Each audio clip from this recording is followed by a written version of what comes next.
Bismillahirrahmanirrahim. Assalamualaikum warahmatullahi wabarakatuh.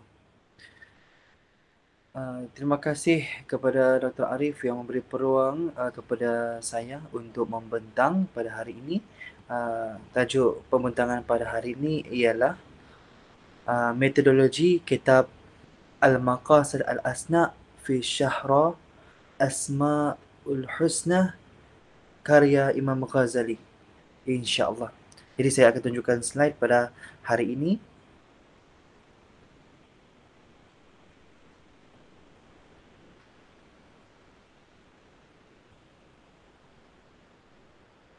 Okey, saya akan tunjukkan. Okey. Kitab Al-Maqsad Al-Asna' fi Syarah Asma'ul Husna karya Imam Al-Ghazali. Untuk makluman semua, nama saya Syarif Muhammad Farid bin Syarif Bahsa. Noakan matriks 4120929. Okey, baiklah. Kita akan membincangkan tentang latar belakang penulis, di mana kitab Al-Maqasid Al-Asna' ini nama penulisnya Abu Ahmad Muhammad ibnu Ahmad At-Tusi Al-Syafi'i. Ini adalah nama penuh Imam Al-Ghazali, di mana Imam Al-Ghazali ini namanya sebenarnya adalah Muhammad, di mana dia lahir pada tahun 450 Hijrah di Tus. Di mana beliau ni pernah belajar dengan Imam Al-Haramain pada 478 Hijrah. Di mana dia merupakan seorang yang sangat pintar dalam pelbagai bidang. Beliau memiliki kitab-kitab yang ditulis dalam pelbagai bidang keilmuan, di mana sehingga kini kitab-kitab yang sangat mempengaruhi para pembaca. Majlis pengajiannya dihadiri para ulama yang terkenal. Okey, kita lihat lagi. Beliau juga digelar sebagai Hujatul al-Islam, penghujah Islam, dan pemikirannya sangat mempengaruhi khazanah intelektual Islam dalam bidang seperti falsafah, tasawuf, teologi dan juga akhlak. Ini juga beliau merupakan salah seorang ulama yang besar dalam mazhab Asy-Syafi'i dalam bidang fiqh, dan merupakan ulama besar Al-Asy'ariyah dalam bidang akidah. Kita lihat di mana beliau meninggal dunia pada Isnin 14 Jumadil Akhir 505 Hijrah dan dikebumikan di Tus ketika umurnya 55 tahun. Okey. Kita lihat metod penulisan kitab. Di mana Al-Ghazali ini memberi fokus kepada tema akidah yang merupakan tema utamanya di samping tema tasawuf atau akhlak dalam kitab Maqasid Al-Asna'.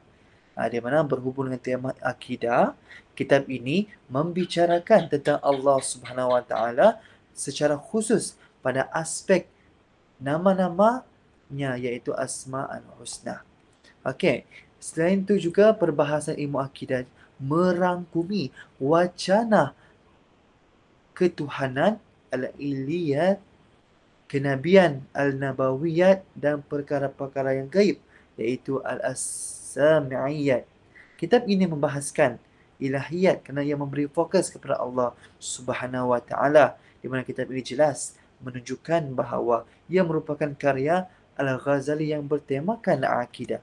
Kita lihat, kitab ini juga mengandungi tema tasawuf atau akhlak kerana Ghazali menulis dalam fasa pengasingan diri setelah beliau selesai menulis kitab Ihya Ulumuddin dan sebelum menulis kitab Al-Munqidh min Al-Dalal, di mana beliau menulis kitab ini berdasarkan kaedah kesufian, contohnya penggunaan istilah-istilah dan kata-kata ulama tasawuf dalam kitab Al-Maqasid Al-Asna'. Antara contoh istilah tasawuf musyahadah, iaitu penyaksian mata hati, mukasyafah, terbuka tabir penutup.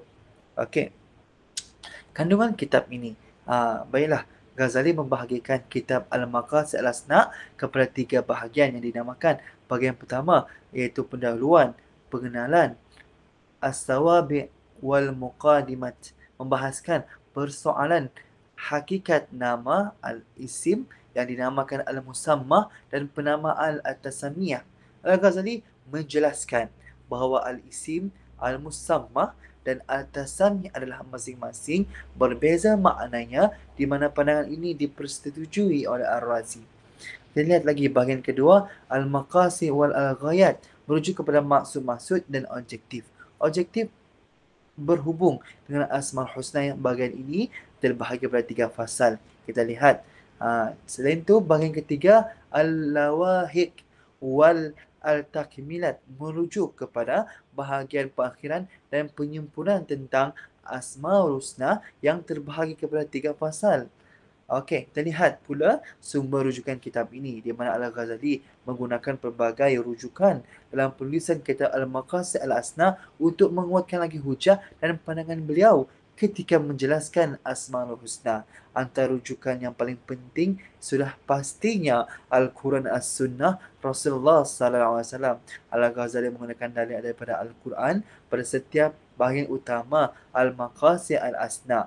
Kita lihat berhubung kepada hadis Rasulullah SAW, Al-Ghazali turut menggunakan sekitar 48 hadis Rasulullah, termasuk 4 hadis yang dipetik berulang kali. Hadis tersebut juga digunakan dalam semua bahagian Al-Maqasid Al-Asna. Hadis yang tersahih berjumlah 35 hadis, termasuk 40 hadis yang dinukilkan secara berulang-ulang, di mana hadis yang berhasan berjumlah 4 hadis, hadis daif berjumlah 8 hadis, manakala baki satu hadis adalah tidak diketahui kedudukannya. Hadis yang paling banyak dirujuknya ialah hadis riwayat Al-Bukhari dan juga Muslim. Okey, kita lihat apakah ciri keistimewaan kitab ini. Di mana ciri keistimewaan kitab dapat dilihat pada penggunaan metod al-akal untuk menyokong segala hujah al-akal yang menggunakan Al-Quran dan juga hadis Rasulullah sallallahu alaihi wasallam. Al-Ghazali juga menggunakan pendekatan wasatiyah yang berbeza dengan pendekatan golongan al-Asyawiyah dan Mu'tazilah. Pada aspek metod pemaparan fakta ataupun dalam bahasa Arab tariqat al-a'rad, Al-Ghazali menggunakan kaedah soal jawab dan menukilkan beberapa cerita-cerita kesufian. Kita lihat lagi apakah keistimewaan kitab ini, di mana kaedah huraian Al-Ghazali dalam Al-Maqasid Al-Sana sesuai untuk difahami oleh golongan sasar yang terdiri pada 3 golongan utama, iaitu Al-Awam, Al-Khawas dan juga Al-Jadal. Akhirnya, pengaruh kitab kepada para ulama selepasnya dapat diperhatikan pada ulama seperti Ibn Barajan, Ar-Razi, Al-Baidawi, Ad-Dirimi, Al-Jurjani, Ibn Al-Wazir dan juga Al-Sunusi. Keistimewaan ini memuajarkan kitab ini dijadikan sebagai rujukan penting khususnya tentang akidah di samping bidang akhlak.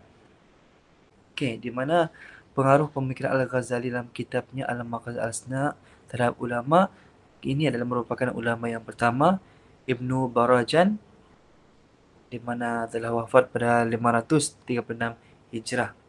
Di mana Ibnu Al-Barajan ni nama penuhnya panjang, Syaq Abdul As-Salam Ibnu Abdul Rahman Ibnu Muhammad Ibnu Abdul Rahman, dan Al-Lahkami Al-Maghribi Asy-Syabili. Okey, di mana contohnya ketika menjelaskan nama Ar-Razzaq, Al-Ghazali ini mentafsirkan maksud Tuhan yang menciptakan rezeki dan menjadikan sebab untuk menikmati. Terdapat 2 jenis rezeki. Rezeki zahir, iaitu makanan yang memberi manfaat kepada tubuh badan, dan keduanya rezeki batin, iaitu makrifah yang memberi manfaat kepada hati, qalbu. Okey, manakala Ibnu Barajan, rezeki bukanlah semata-mata makanan minuman, tetapi rezeki sebenarnya adalah makanan jiwa dan juga hati, terdiri daripada makrifah, ilmu-ilmu dan juga keyakinan. Okey, kita lihat bagaimana ulama kedua ini, iaitu Fakhruddin Ar-Razi yang telah wafat pada 606 Hijrah, di mana Ar-Razi ini dalam kitabnya Al-Lawami Al-Bayinat Asyarah Asma'u Allah Ta'ala As-Sifat, di mana susunan penulisan Ar-Razi ini menggunakan pembagian yang sama. Cuma beliau menggunakan perkataan lain yang hampir sama maksudnya. Di sini kita lihatlah bagaimana Razim menggunakan tajuk Al-Mabadi' Al-Muqaddimat. Ghazali menggunakan Al-Sawabiq wa Al-Muqaddimat. Pasal kedua, Ar-Razi meletakkan tajuk Al-Maqasid, manakala Al-Ghazali menggunakan tajuk Al-Maqasid Al-Ghayat. Dan pasal terakhir, Ar-Razi menggunakan tajuk Al-Lawahik Al-Muttahamimat, manakala Al-Ghazali menggunakan tajuk Al-Lawahik Al-Takmilat. Di mana Ar-Razi juga jelas menyebut nama Al-Ghazali dalam kitabnya dan memetik pandangannya ketika menerangkan maksud Asmaul Husna. Okey, ketiga, Abdullah ibn Umar al-Baidawi yang telah wafat pada 685 Hijrah. Di mana jelas pada bahagian pendahuluan kitabnya yang berjudul Syarah Asmaul Husna, beliau menyatakan bahawa kitab ini ditulis setelah beliau meneliti secara khusus kitab Al-Ghazali Al-Maqasid Al-Asna dan juga kitab Ar-Razi Lawahmil Al-Bahinat, di mana pada pasal ke-10 bertajuk faedah-faedah tertentu dengan zikir dan fikir.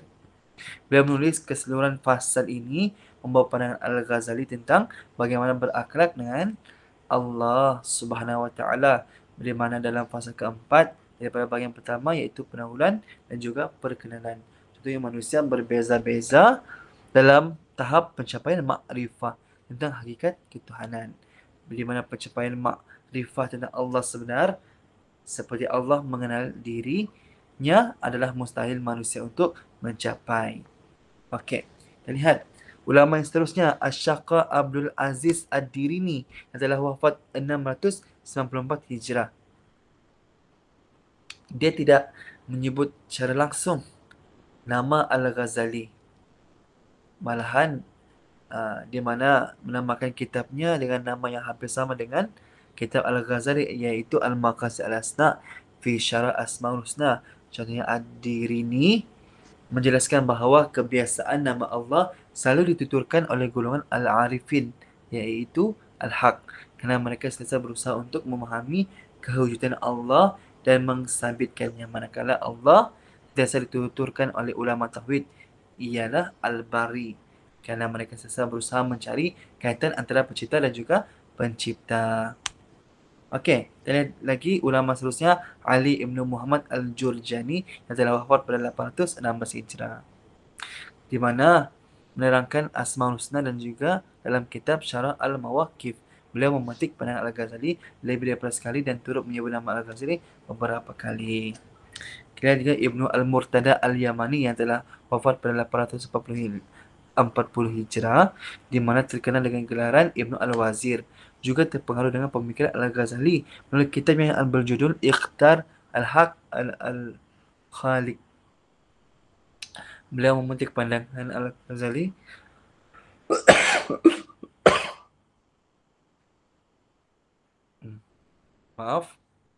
Beliau memetik pandangan Al-Ghazali dalam karya Al-Maqasid Asna berhubung dengan penisbahan nama Al-Zari kepada Allah Subhanahu Wa Taala, di mana nama-nama tersebut tidak disandarkan kepada Allah melainkan diletakkan qarinah di sana. Contohnya tidak boleh dinyatakan bahawa Allah Subhanahu Wa Taala Al-Zari, tapi boleh dinyatakan bahawa manusia menabur benih bukanlah penuainya, tetapi Allah Subhanahu Wa Taala yang menuainya, Al-Zari. Ini penting sebagai tanda beradab dengan Allah Subhanahu Wa Taala. Begitu juga dengan ulama yang seterusnya, Muhammad ibn Yusuf ibn Suhaib As-Sunusi Al-Hasani yang telah wafat pada tahun 895 Hijrah, mengambil pendapat Al-Ghazali tentang Asmaul Husna dalam kitab yang berjudul Syarah Asmaul Husna, di mana antara pandangan Al-Ghazali yang dipetik perbincangan berkenaan sama ada Asmaul Husna perlu ditahqiq atau sebaliknya. Okey, begitu juga dengan Muhammad ibn Yusuf ibn Shuhaib Al-Sunusi Tilimsani Al-Hasani yang telah wafat 895. Yang tadilah. Okey, ini juga di mana pujian terhadap Imam Ghazali, di mana pujian para peminat pencipta jasa Al-Ghazali seperti kenyataan Al-Yafi Kalau wujud Nabi selepas Nabi Muhammad, pasti orang itu Al-Ghazali. Imam Nawawi pula pernah berkata, hampir-hampir kitab Ihya mengambil tempat Al-Quran. Kata Ash-Shubki, tidak tahu ada orang seperti Al-Ghazali yang sama sepertinya, terutama dalam segi kadar memiliki ilmu. Pasti tidak ada orang yang akan datang sepertinya. Ibn Al-Ghazali telah berjaya membetulkan kesilapan ahli-ahli falsafah dan ahli kalam. Dan lagi, beliau menerangkan hikmah setiap suruhan syariat serta memberikan kepada umat konsepsi yang jelas mengenai Islam sehingga segala keraguan dapat dihilangkan. Selain itu kita tengok poin yang kedua, Al-Ghazali menghidupkan semula pahaman Islam dan meninggalkan taklid membuta, tuli, kejumutan serta menarik perhatian masyarakat kepada punca petunjuk yang betul iaitu kitab Allah dan juga sunnah Rasulullah. Al-Ghazali juga menjelaskan tentang kelemahan-kelemahan tersebut dan menyediakan satu sistem yang menyeluruh meskipun ditentang oleh mereka dengan sezaman dengannya, tapi akhirnya diterima oleh semua negara Islam. Okey, di mana usaha-usaha untuk mengislahkan dan menghidupkan semula Islam tidak terhad kepada pembaharuan masyarakat Islam semata-mata. Okey, sungguhnya Abu Hamid Al-Ghazali ini memberi kesan yang amat mendalam kepada sejarah Islam. Kita lihat pula kritikan terhadap Imam Ghazali. Pertama, Ibn Taymiyah. Ada 4 sebab di mana Ghazali ini jelas menunjukkan peninggalan falsafah Yunani. Yang kedua, penulisan Ihya Ulumuddin menggunakan analisis logik. Apalagi kritikan Ibn Taymiyah di mana kitab Ulumuddin ni banyak konsep dan ajaran ahli-ahli turuk sufiah dan pertanyaan-pertanyaan mereka mengenai pendapat kasyaf ke dalam kebenaran ilahi. Keempat, kitab Ihya Ulumuddin mengandungi banyak hadis yang diragukan kesahihannya. Begitu juga dengan Ibnu Al-Jauzi mengkritik Al-Ghazali menggunakan hadis-hadis yang tidak sahih dan lemah.